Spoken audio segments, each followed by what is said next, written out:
El derecho ambiental en Argentina muy nuevo, del año 94, y tiene una causa emblemática, ¿no? Que es la causa Riachuelo, que se llama Mendoza, se llama así porque eran un grupo de vecinos y vecinas de la zona sur del Gran Buenos Aires que hicieron la demanda. Y la primera actora era Beatriz Mendoza. No tiene nada que ver con la provincia, ¿no?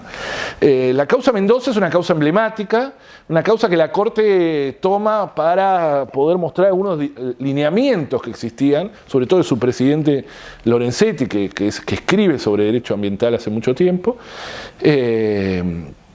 Y hay resoluciones muy interesantes y empieza a ordenar también muchas de las cosas que no estaban resueltas, ¿no? La causa Mendoza, muchos de sus fallos sirven para otras causas que fueron saliendo después, ¿no? Esta es la que ordena el saneamiento de Riachuelo, la que ordena una serie de medidas. Y una de las primeras cosas que hace es dividir, ¿no? Y divide el daño ambiental colectivo del daño ambiental individual, sería el daño individual a causa de la distorsión del ambiente o de la contaminación. Y dice, señores, nosotros, la Corte, nos quedamos con el daño ambiental colectivo. Los daños individuales vayan a reclamarlos cada uno por su lado, como un daño normal, común y corriente, con el sistema de pruebas común y corriente y en un juzgados de primera instancia.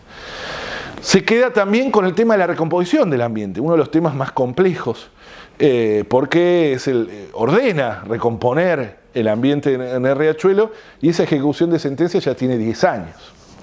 Y lamentablemente no hemos llegado a grandes cosas, ¿no? El Riachuelo sigue casi tan contaminado como antes del fallo. Si lo que hay es algún tipo de ordenamiento territorial en sus márgenes, lo que hace que pueda verse de alguna manera en algunos lados más bonito, pero la contaminación de las aguas sigue siendo exactamente igual que hace 10 años, es decir, no hubo un cambio en ese sentido. La Corte lo que hace también es poner un juez de ejecución, que eso tuvo grandes dificultades porque fueron cambiando, hubo uno hasta denunciado de corrupción, que fue el juez Armela, el primer juez de ejecución, porque la Corte no podía ejecutar. O sea, una de las características de las cuestiones ambientales también, que cambia con el derecho clásico y lo que tenemos nosotros los abogados, es que la sentencia para nada es el final del conflicto. La sentencia, en muchos casos en materia ambiental, es el comienzo. Y esto lo demuestra, ¿no? Hace 10 años se dictó la sentencia de Riachuelo y no hemos logrado llegar a su fin. En la mayoría de las causas judiciales normales, la sentencia es el fin del proceso, ¿no? Más allá de las apelaciones, es el comienzo por lo menos del fin del proceso. En materia ambiental, lamentablemente no, ¿no? Ahí tenemos otras causas, como por ejemplo la del ruido en la autopista 25 de Mayo, etcétera, que tiene también más de 10 años su sentencia y no ha podido todavía efectivizarse. Y bueno, y esta causa también tuvo otros elementos interesantes, que fue audiencias públicas, ¿no? Al sistema, una especie del sistema norteamericano.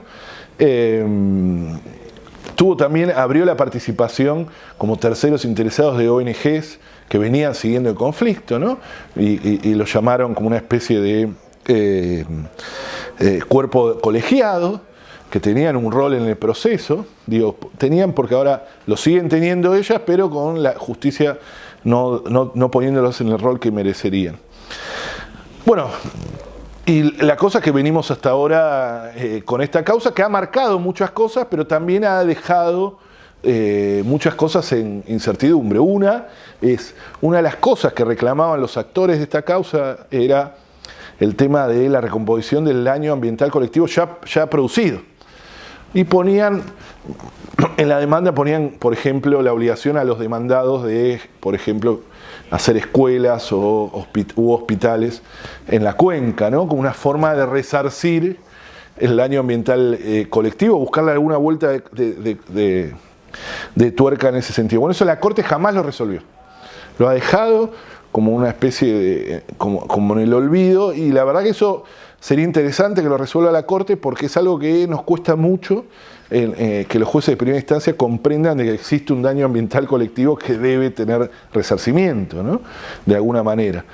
O sea, lo que ya no es posible recomponer, como también el daño ambiental que ya pasó, ¿no? Que fue constante, como en el Riachuelo.